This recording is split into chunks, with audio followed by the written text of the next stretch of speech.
Welcome back to some more Umineko when they cry.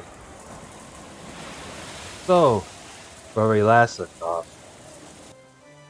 we were having such a, you know, goofy slice of life moment, and then now Beatrice does have to show up and repeat it for the third time. And when I say the third time, I mean the third episode. But there was nothing really special with the last episode. It was all talking about romance and some shit like that. Dating shenanigans. So now we're here. Oh man. What could possibly give me this time? And so the tale repeated for the third time. However, to an endless witch, what did it matter whether it was the first, second, or third time? It probably didn't matter at all. After all, this was a tale of fantasy, endlessly repeating until the match was settled. Would Badler surrender first, or would the witch?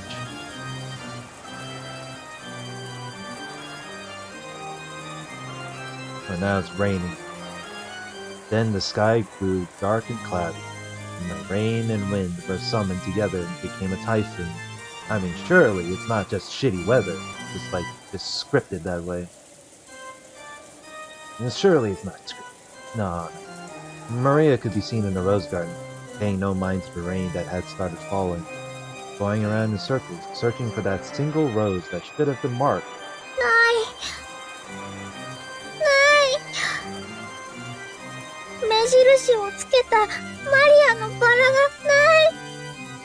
Oh man, this is like a repeat of the first episode.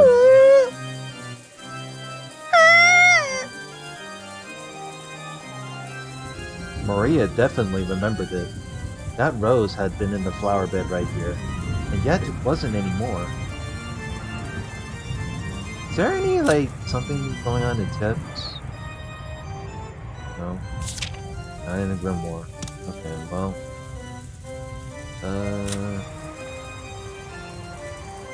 Yeah, about that. Nothing going on here. And yet it wasn't anymore. Yeah, the rose that was in the flower bed. She didn't know what to do with her irritation at not being able to find something that could have been there. And moaning bitterly, she couldn't help but keep going back and forth in circles around the same spot. She was acting almost as though she'd be able to see it if she looked at a different angle. But even though she did that, there was no way to find something that wasn't there.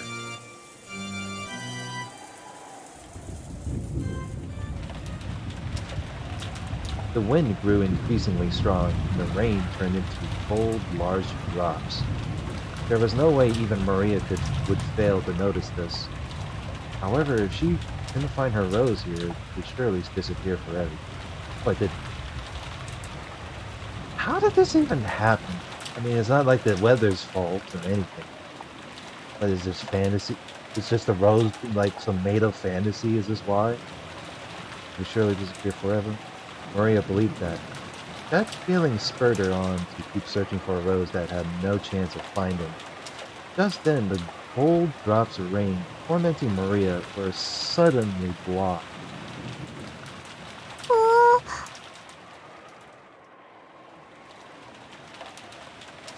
Maria raised her head. When she did, she saw an umbrella there protecting her from the rain, and the one holding out that umbrella was the witch she admired, Beatrice. Oh look, she just showed up she showed up way earlier this time compared to the last episode. Like, holy moly. And I remember the last episode get dragged on. Beatrice! このような雨の中、何を必死になっているのやら。体を冷やせば風邪をひくこともあろう。Maria is built this way, I guess. 魔女たるもの、自らの健康も気遣いたいものよね。マリアのね、バラが見つからないの。Yeah, find her rose. おお。何度探してもね、ここにあったはずなのに見つからないの。Now, is she searching for the rose before Rosa shows up, or this is after Rosa showed up? Because you know how Rosa is. Maria told Beatrice about how there had been a slightly unhealthy, pitiful rose, and that she was sure they had marked it. ほうほう。それが見つからぬとな。そなたも魔女の見習いならば、魔法にてバラを探してみるとよい。目だけで探そうとするうちは、それにははるかに及ばぬであろうがな。おお。見つけられない。マリアも頑張って魔法で探そうとしてるけど見つけられない。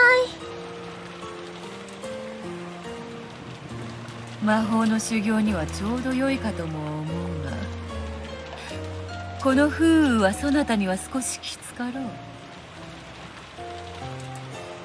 う。わらわが特別に力を貸してやろう。弟子の身を案ずるのも師匠の役割だからね。ありがとう、ベアトリーチェ。 Maria's face, which had been full of sadness until just now, split open into a grin. Maria knew. She knew that there was nothing Beatrice's magic couldn't do. So she was sure that Beatrice would be able to find the rose easily, even though Maria couldn't. Beatrice closed her eyes lightly, acting as though she was listening for something in all this wind and rain. And she heard it, opened her eyes, and spoke. 諸行無常よの。残念だな、マリア。この風雨にそなたのバラは耐えられなかったらしい。Yeah, well, when you have like really bad rain and strong wind, well, it just fucks up the garden that way, it seems. おお。それじゃマリアのバラは風雨に散り、すでにこの世のものではない。The rose just gets Thanos snapped out of existence. おお。 Like, it's just a fucking rose. What are you trying to get? What's so special about it? What Beatrice had said was quite reasonable. I mean, I get it, kind of get the one and only rose is just wilted, but come on. It's quite reasonable. There was nothing odd about the flower being broken off at the stem in this strong wind. However, Maria couldn't accept this and bitterly gave a low-pitched moan. やだ。 Oh damn, she's serious. やだやだやだ。マリアのバラなの。マリアのバラが帰ってこないと嫌だ。マリアの魔法で生き返らせる。 How are you? That's the thing, though. If you think you can bring it to life with your magic, or make it like appear like revert back to its broken faith, then you could have just done so earlier. But no, I guess you tried to be an ordinary girl trying to look for the goddamn rose. ベアトリーチェ、魔法でバラを蘇らせるのを教えて。無限の魔法の秘術。そなたごとき見習いにはまだまだ早いわ。身の程を知れ。Damn.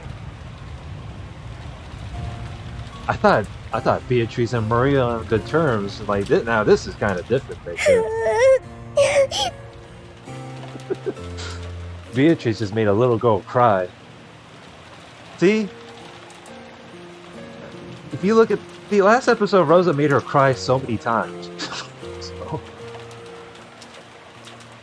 Maria wiped the tears from her eyes, full of regret.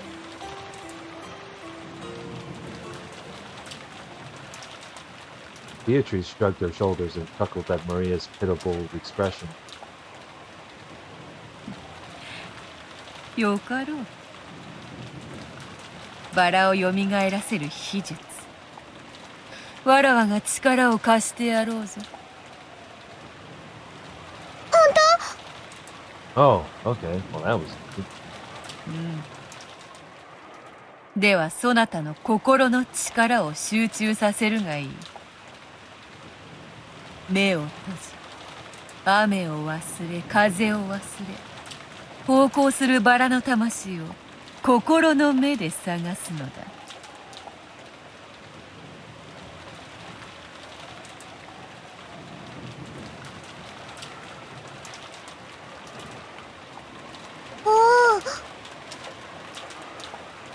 Maria closed her eyes. Then she repeated Beatrice's song-like words. さあさあ、思い出してごらんなさい。バラよ、そなたがどんな姿をしていたのか。 What peaceful music. さあさあ、思い出してごらんなさい。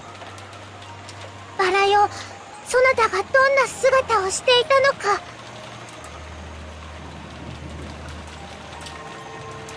見るの、聞くの、そして信じる。 Don't look, don't listen, and believe. 肉の檻に閉じ込められし魂の力を解放せよ。そうよいぞ。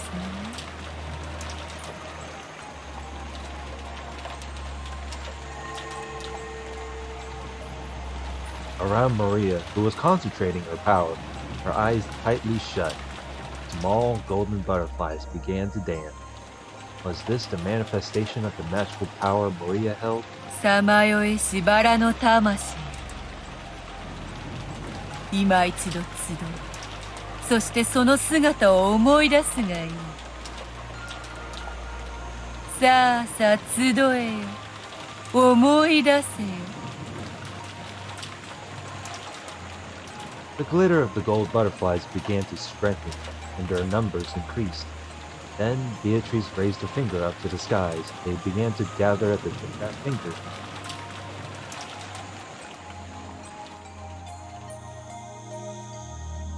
This was the miracle of the golden magic. The gold butterflies began to condense into a single dazzling grain of gold. It was a single glittering gold seed. It rode on the tip of Beatrice's finger, budded into a golden sprout, and opened into a golden leaf. It then slowly fell from that fingertip, sank into the mud of the flower bed, and began to grow steadily. Maria, who admired magic and the witch, really wanted to see this fantastical sight. However, as an apprentice, Maria was still not qualified to see it. No, she was probably afraid that if she opened her eyes to look, the power that she had concentrated in her heart would be cut off, and the magic would be lost. I mean, no. Don't want to ruin the suspense. Can't be not wrong. Magic would be lost. Therefore, Beatrice, as the only one permitted to witness this golden miracle, was the only witch, the sole master of many miracles. Then the fully grown rose blew, creating one golden flower. And when Beatrice poked it with her finger in just the right way, the gold-colored sparkles scattered, just as if a golden soap bubble had popped. What remained was a single beautiful rose.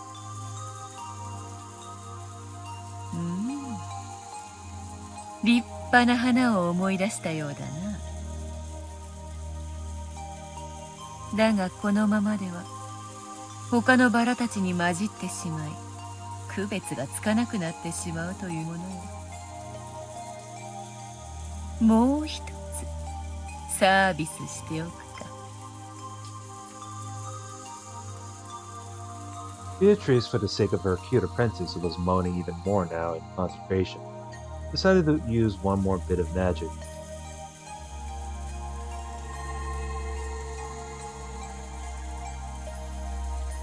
When she snapped her fingers, a single gold butterfly appeared, fluttered around, and landed on the flower that had just been revived.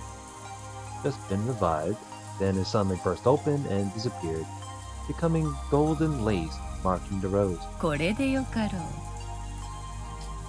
う。マリア、もう目を開けてもよいぞ。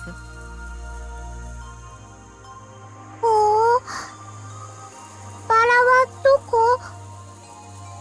ない。Not here, not here. そっちではないぞ、こっちだ。ほれ。金モールで印をつけておいてやったぞ。Golden lace. ああ、本当だ。It's like it's a miracle. すごいすごいすごいすごい。ベアト、ありがとう。ベアト、ありがとう。マリアも早く魔女になりたい。ベアトみたいな大魔女になりたい。なれるとも。かつてのわらわもまたそなたのように無邪気にそれを望む至ったのだ。 Just like her backstory. The prologue. Maria was ecstatic over the revived rose, clapping her hands and jumping around in joy. Watching that, Beatrice also smiled, looking fairly pleased.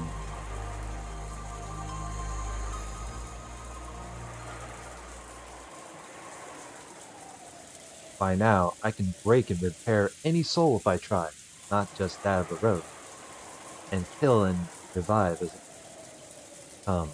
The barrier of the storm has now sealed Brokenjima off from the natural world.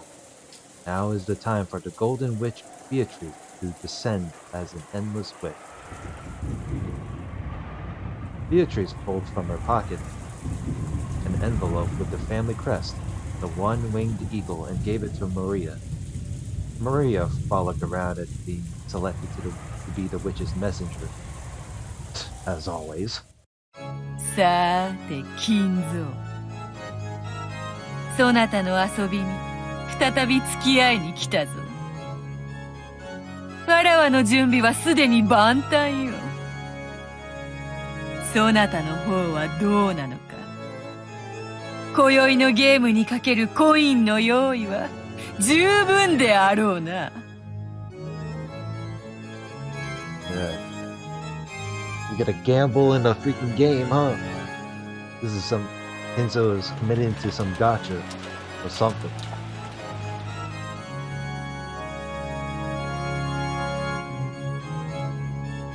無論、準備は十分であるぞ、ベアトリーチェ。 It's like Kenzo can hear this from across. 駒はふんだんに用意したぞ。備えも心構えも十分だ。さあ、アンティを支払おうではないか。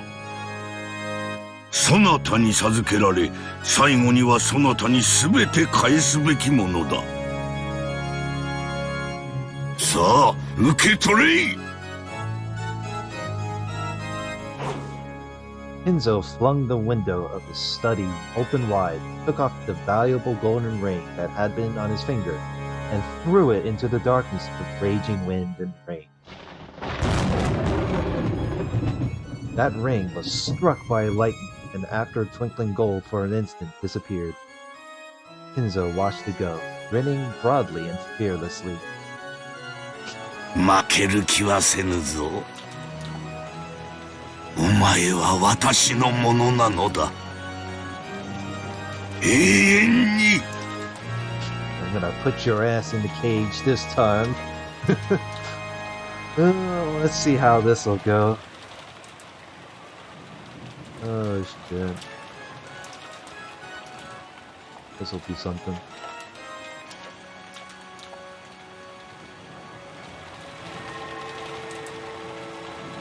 The ring that Kinzo had thrown became a single gold butterfly and fluttered around in the wind and rain. It headed for the rose garden almost as though it was being guided there.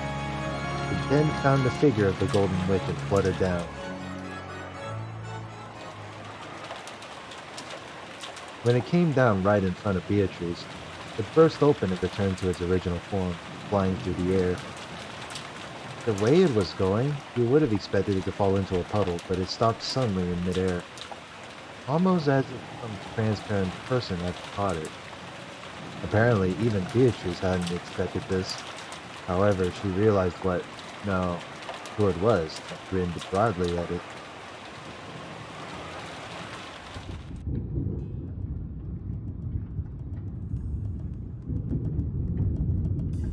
As she did, the shadow of the person who had caught the ring began to fuzzily appear.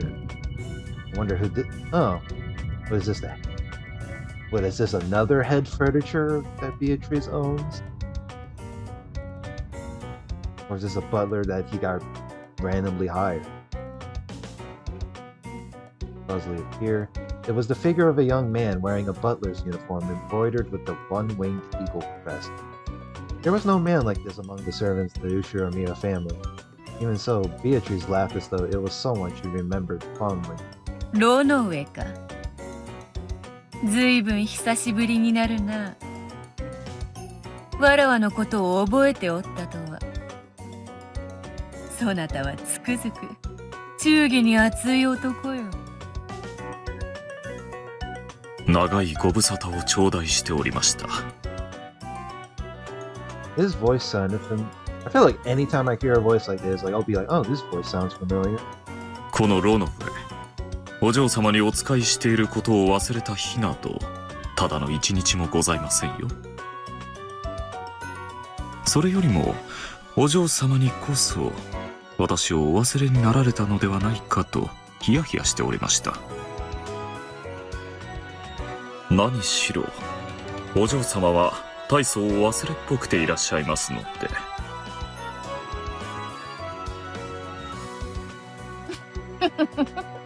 Oh God.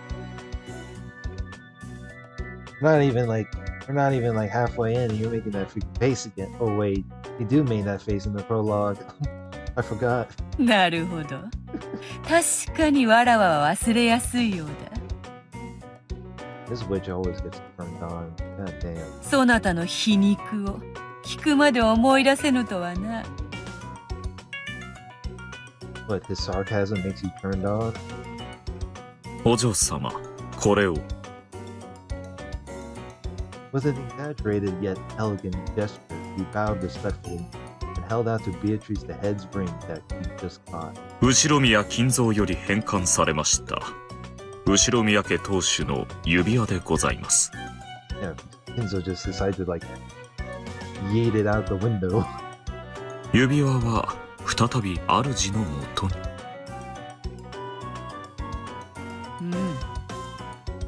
金蔵によるゲームの開始宣言。Like, bring it on, bitch. 確かに受け取ったぞ。さて、今宵はどのようなお遊びになさいましょうか。早速、ルーレットをご用意いたしましょうか。Wait, can you tell me that Runolf was responsible with all of the roulette stuff? それとも、まずは紅茶をご用意いたしましょうか。どちらにしようか迷うが、とりあえずそなたの挨拶が必要であろうな。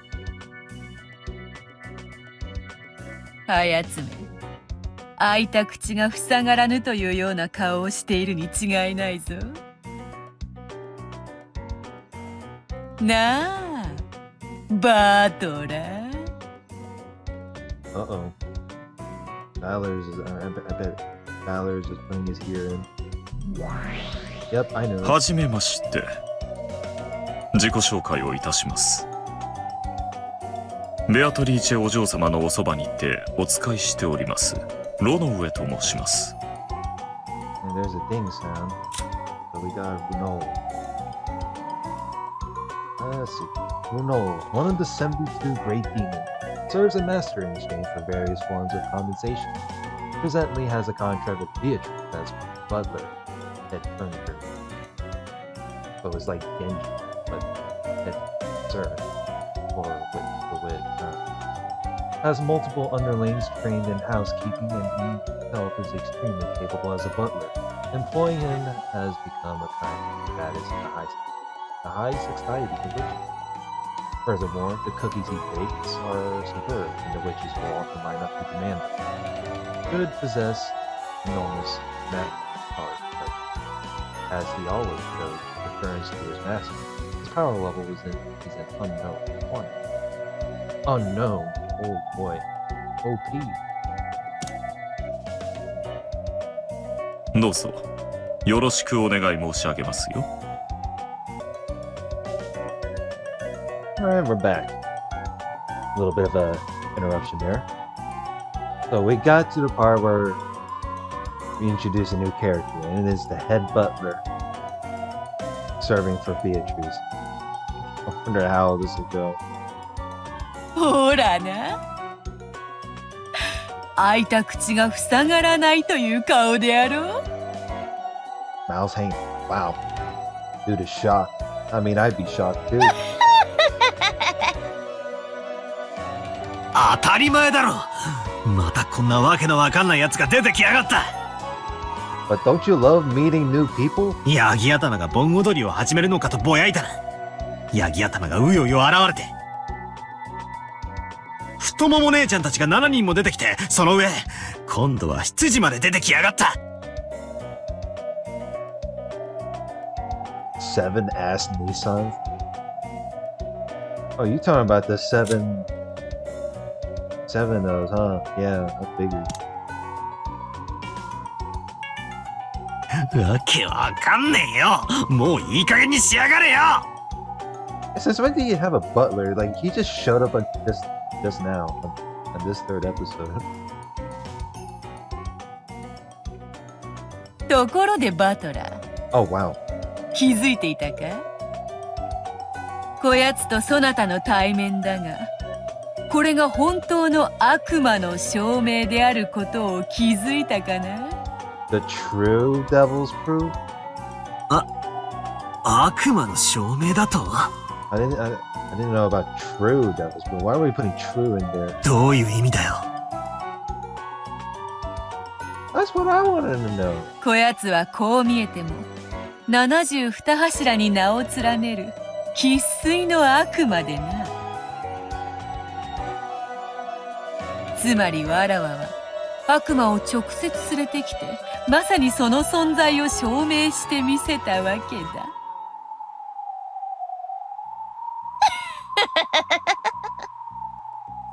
ロノウェは地獄に爵位を持つ序列27位の大悪魔よ。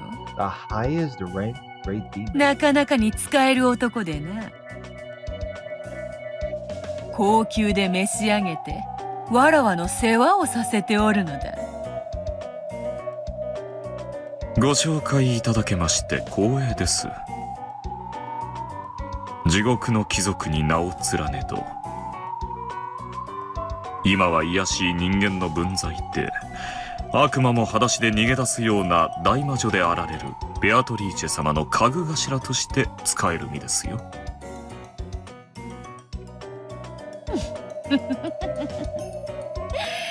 実に使える男なのだが、何しろ口のヘラのやつでな。時に主への敬いを忘れるのがたまに傷よ。言葉遣いに関しましては契約書から漏れておりましたもので、そのように契約を変更いたしますか？わらわも退屈せぬからそれでいい。It seems like you two are close. Beatrice turned her back to him, cackling. After bowing once to her back, Rondoles turned back to Ballard and stuck out his right hand, showing off an innocent smile. Normally, this would mean that he was asking for a handshake. 何の真似だよ。私もお嬢様のわがままに振り回されている身です。その意味では、私たちは良き友人になれるかと思いますよ。これは友情の握手です。もちろん、悪魔の契約の締結を意味するものではありませんので、ご安心を。I highly doubt that Valor will be friends with you. 悪いが、俺はあんたの主と大喧嘩の真っ最中でね。Yeah, I figured. 俺が敵と握手をするのは、雨の校庭でぶちのめし合って、互いがボロボロになって交わす青春ドラマみたいなシチュエーションの時だけさ。In a teen drama? Is there even one in the 80s? Valor? 覚えておきな。Or unless you're one of these time traveling mofos. なるほど。Then again, バトラ様と握手を交わすには十分な雰囲気作りとふさわしい場、そして心に響く甘い言葉と肉体言語の交わし合いが必要ということですね。in a suitable location. 機会を見てその場を準備いたしましょ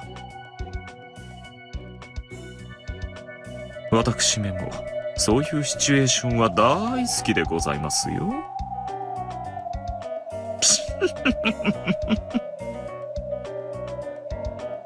Aren't you kind of a little bit of a cuckoo? I don't know about that laugh. As Reynolds laughed tauntingly, he whispered to Badler, bringing his face so close that their noses were almost touching. Badler, his face turning red after getting so close to another of the same sex, pushed him away. 気色悪い野郎だぜ。なるほど。ベアとの執事にぴったりのやつだ。お褒めの言葉を賜れまして光栄です。私は紅茶には自信がございますので、ティータイムを楽しみにしていらしてくださいね。クッキーを焼くのが趣味でございますので、お茶菓子にもこうご期待をお願いいたします。It does say in this description that he's good at baking cookies, so. さすがは同性同士だな。打ち解け合うのが実に早い。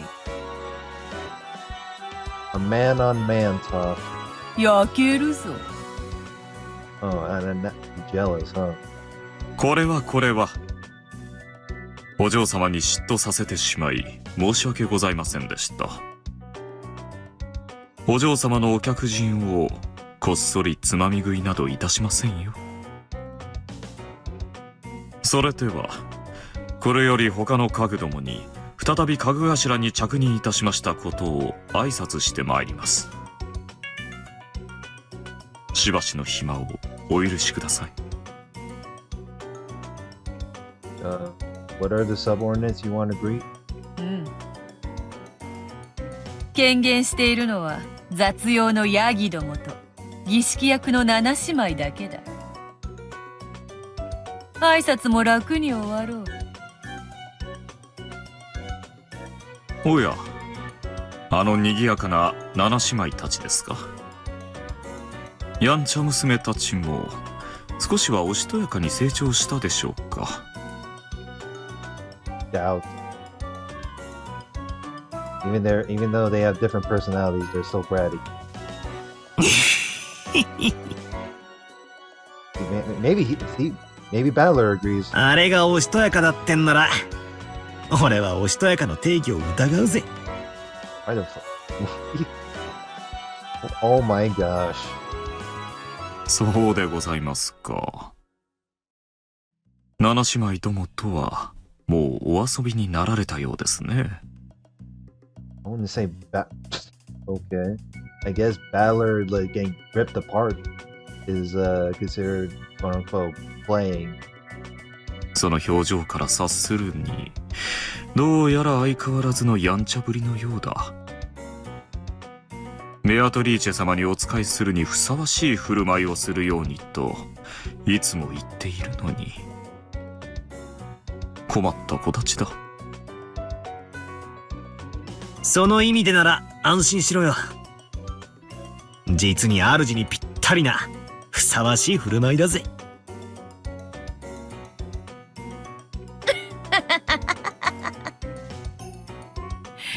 そなたも言うようになったな。しかし会話は相手を認めるということだ。わらわとの雑談に応じるようになったということは、そなたがわらわの存在を徐々に認め始めている証拠。Oh no. たとえお天道様が西から昇ることがあろうとも、絶対の絶対絶対お前を魔女だと認定などしねえからな。Like I said, persistence. 泣いて俺の靴にキスしたら、もうちょい前向きに検討してやってもいいぜ。I thought you said somewhere in the Tea Party episode 1 that you want Beatrice to kiss your ass. Or whatever happened to that. Even if Badler was bluffing, he still spoke forcefully, a fearless expression on his face. The witch and her butler snickered together, realizing that their guest had regained more than enough of his willpower to attend to a new game. That preparation were complete. After Ronolf exchanged a few words with Beatrice, he bowed silently to Badler, scattered into several gold butterflies and disappeared.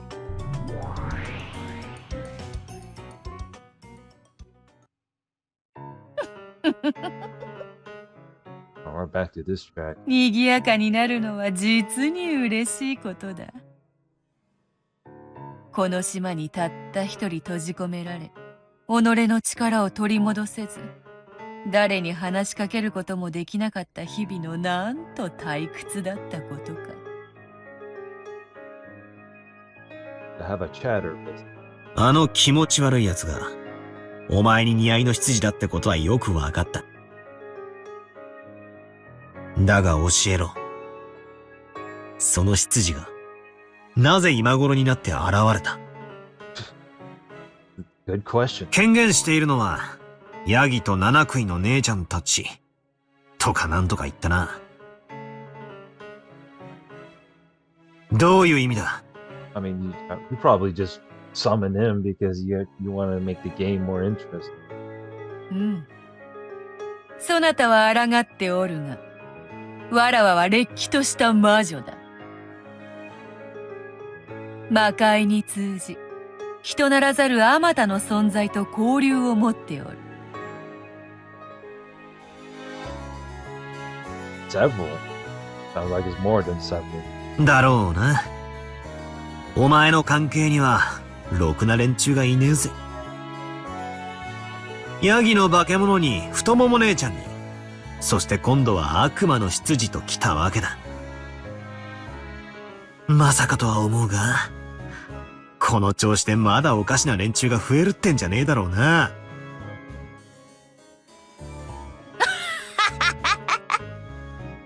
わらわの荘厳なる黄金館に仕える家具どもと、そこへ遊びに来る悪魔たちがどれほどいると思っているのか。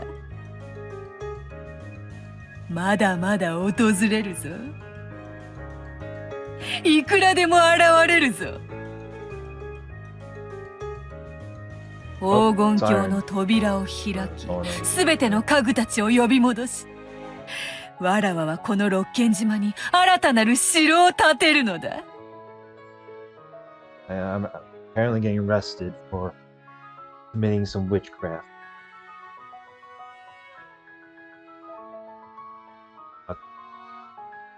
Yes, I want to see if the castle will appear on the island of Bokujima.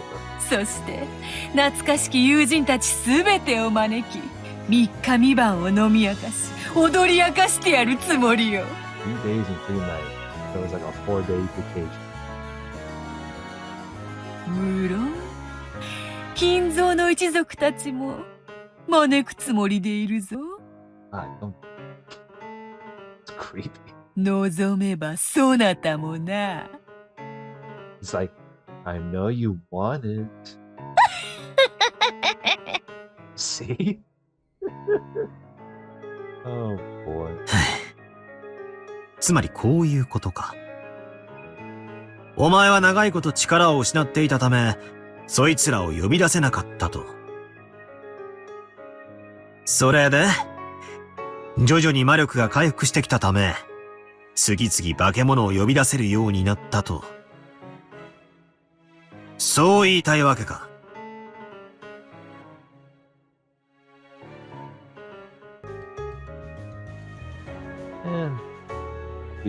And I'm back yet. See how this will go. そういうことだ。そなたは最後の一戦でこそギリギリ踏みとどまっているが、A hair's breadth. その心はすでにぐらつき、わらわが魔女であることを否定できずにいる。その心のぐらつきが、わらわの魔女としての力を少しずつ蘇らせているのだ。あの気色悪い筋が現れたのは、俺が屈しかけているからだというのかよ。Wait, I don't get it. So the more battler surrenders, the more subordinates that Beatrice is gonna summon. What? Couldn't this be the other way around? I thought battler was supposed to come up with some ideas here. そうだ。Makes no sense. そなたは少しずつ少しずつわらわに屈している。I guess that's kind of a good thing because the more times battler gonna surrender, the more characters gonna be introduced. So,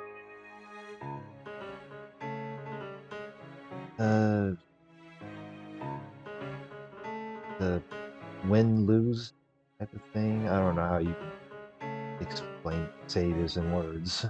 前回のゲームではあれほどの屈辱を受けてまでわらわに屈服したではないか。そなたの背中はわらわの足を投げ出すには本当に良いものだったぞ。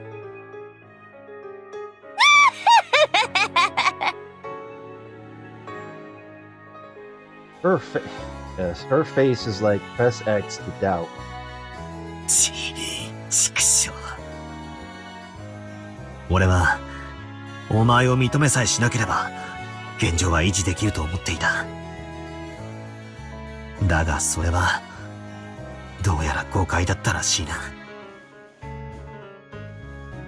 そうだ。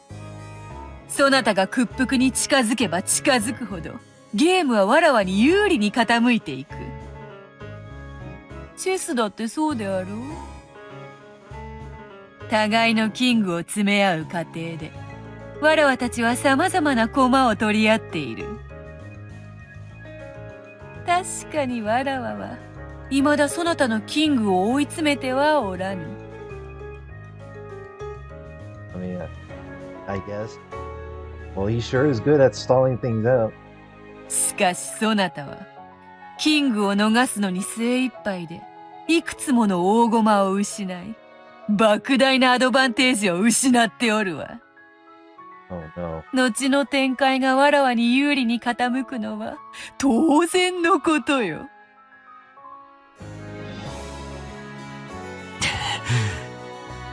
くそ。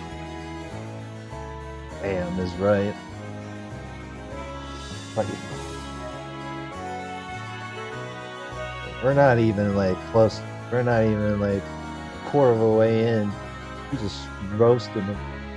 そなたはおそらくこれからも死に物狂いでわらわのチェックメイトだけからは逃れるだろ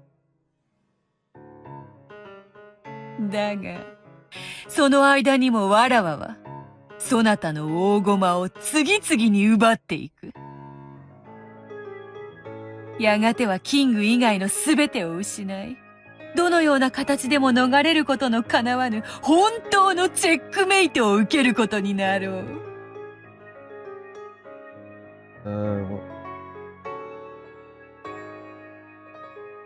So, are you, wait, to avoid, so you mean, so, hold on. You mean to tell me there is a chance? 前回そなたは気焰を吐いたな。He does love to talk big. わらわを永遠に認めぬ以上、これはわらわを苛む永遠の拷問だなどと。No, can't go wrong with fighting fire with fire. 永遠を語るのは無限の域に達した魔女だけよ。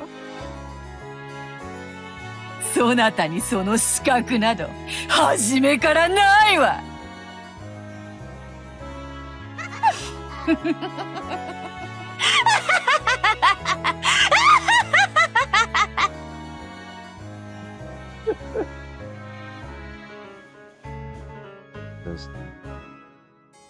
Ain't this amazing?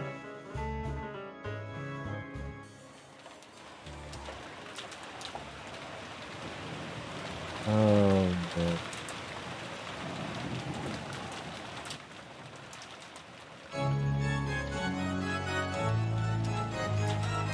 黄金の隠し場所については、すでに金蔵様が私の肖像画の下に記文にて公示されております。条件は、記文を読むことができる者すべてに公平に。黄金を暴けたなら、私はすべてをお返しするでしょう。If it makes the dream come true, there's no complaints, I guess.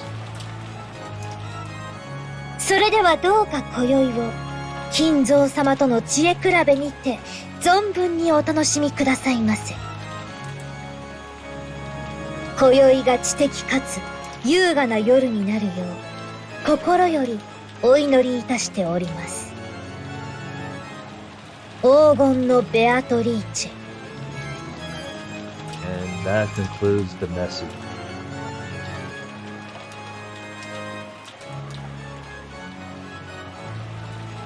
Alright. Well, this was a pretty interesting part of the shenanigans right there. So, alright. For the end. Normally I could make a different save out, but I'll just save it right here. Alright. Next part. Let's see what's going on in the, in the family dining room just after Maria delivers the message. So, like, comment, and subscribe. I will see you guys later. Have a good one.